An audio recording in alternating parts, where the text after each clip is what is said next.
मित्रों, क्या आप जानते हैं कि जैन धर्म की शुरुआत किसने की थी? कुछ लोग कहते हैं कि जैन धर्म अनादिकाल से है।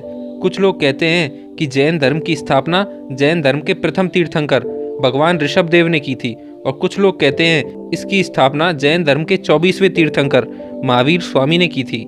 लेकिन इस प्रश्न का सही उत्तर क्या है? जैन धर्म की शुरुआत किसने की? इस प्रश्न का समाधान करने के लिए हम YouTube पर लाए हैं वीडियो सीरीज, जिसमें हम इस समय काल की शुरुआत से वर्तमान समय तक की सारी घटनाओं का जैन धर्म के अनुसार वर्णन करेंगे। इस वीडियो सीरीज की यह वीडियो प्रथम भाग है, देखिए आप। जय जिनेंद्र मित्रों, आपने कल्प वृक्ष के बारे में अवश्य ही सुना होगा। कहते हैं कि वे मुंह मांगी इच्छा पूरी करा देते थे। कल्प वृक्ष के नीचे खड़े होकर कुछ भी मांग लो, वे हर चीज उपलब्ध करा देते थे। प्रत्येक संस्कृति, चाहे वह हिंदू, सिख, बौद्ध, जैन हो या इस्लाम हो, सभी धर्मों के साहित्य में कल्प वृक्ष का नाम आता है। परंतु क्या ये कल्प वृक्ष असल में थे? आज हम जैन धर्म के अनुसार कल्प वृक्ष की सच्चाई जानेंगे।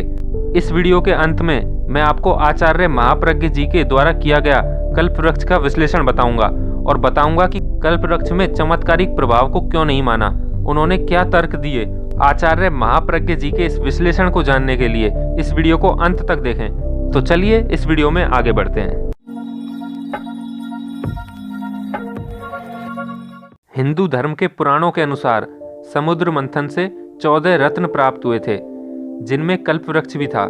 यह कल्प वृक्ष इंद्रदेव को दे दिया गया था, और इसकी व्यवस्था इंद्रदेव के बगीचे सुरकानन में कर दी गई थी। तूबा नाम का ऐसा ही पेड़ मुस्लिम धार्मिक साहित्य में भी मिलता है, जो इस्लाम धर्म के स्वर्ग अदन के बगीचे में स्थित है। मित्रों, आप जानते होंगे कि जैन धर्म में समय को समय चक्र में बांटा हुआ है। प्रत्येक समय चक्र के 2 भाग हैं, जिन्हें अवसर्पिणी व उत्सर्पिणी कहा जाता है। इन दोनों भागों के भी 6 असमान हिस्से हैं, जिन्हें आरा कहा जाता है। वर्तमान में अवसर्पिणी का 5वां आरा चल रहा है। जैन धर्म के 24 तीर्थंकरों ने चौथे आरे में जन्म लिया था, जबकि उससे पहले के 3 आरों में भूमि पर युगलिक रहा करते थे। युगलिक का अर्थ है नर व नारी का जोड़ा।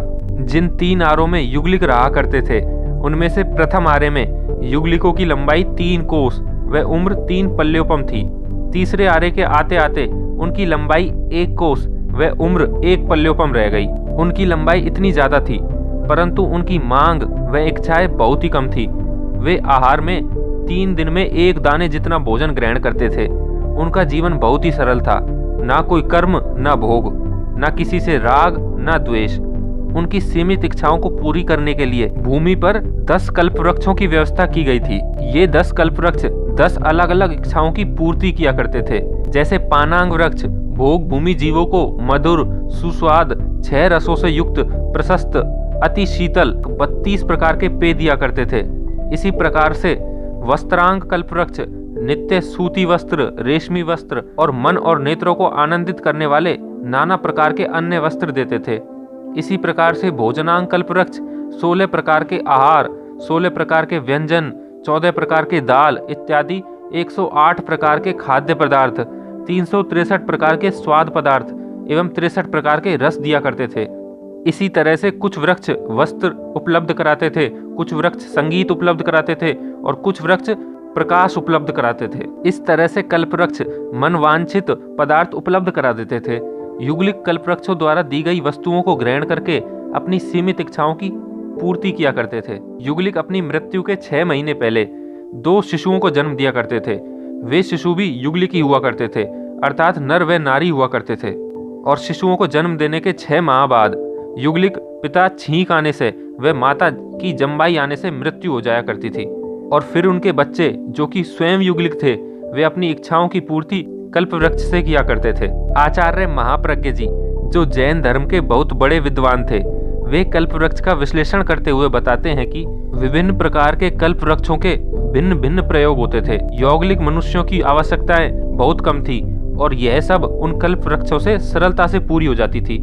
परंतु ऐसा नहीं था कि किसी कल्प वृक्ष के नीचे खड़े होकर सप्तभौम की कल्पना करने मात्र से सप्तभौम प्रसाद तैयार हो जाता, अथवा खीर पूड़ी की इच्छा मात्र करने से खीर पूड़ी वहां मिल जाती। आचार्य महाप्रज्ञ जी का यह विश्लेषण कल्प वृक्ष में किसी भी दैवीय व चमत्कारी वृत्ति को स्वीकार नहीं करता कि जो चाहे वो वस्तु प्रदान कर दे।